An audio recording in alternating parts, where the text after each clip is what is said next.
बसला गेला पाहिजे. दादा ते माधुरी हत्ती आणा परत वंताऱ्यामधून. लय भावना दुखवल्या. माधुरी हत्ती हत्ती आणा हत्ती. हत्ती हत्ती काय झालं? त्याला वंतारामध्ये घेऊन गेले. हा? ते कोल्हापूरची हत्ती आहे. लोकांची लय भावना दुखवली त्या हत्तीमुळे. अरे माधुरी हत्तीचं आहे ना? माधुरी हत्तीच म्हणलो की. त्या माधुरी हत्तीच्या बद्दल सुप्रीम कोर्टाने निकाल दिला आहे. आपण संविधान आणि कायद्याने देश चालवतो. तुला आठवत असेल माग आपल्या आता ही हत्ती त्याच्यामध्ये कायदा सुरू केलाय. शेवटी तुम्हाला मला जसा जगण्याचा अधिकार आहे तसा पक्ष्यांनाही जगण्याचा अधिकार आहे आणि प्राण्यांनाही जगण्याचा अधिकार आहे.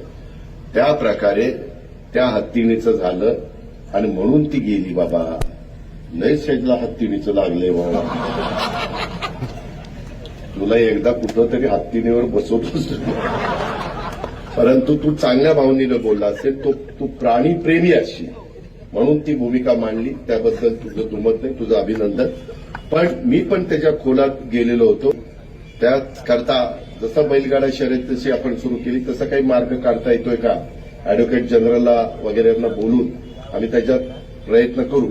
पण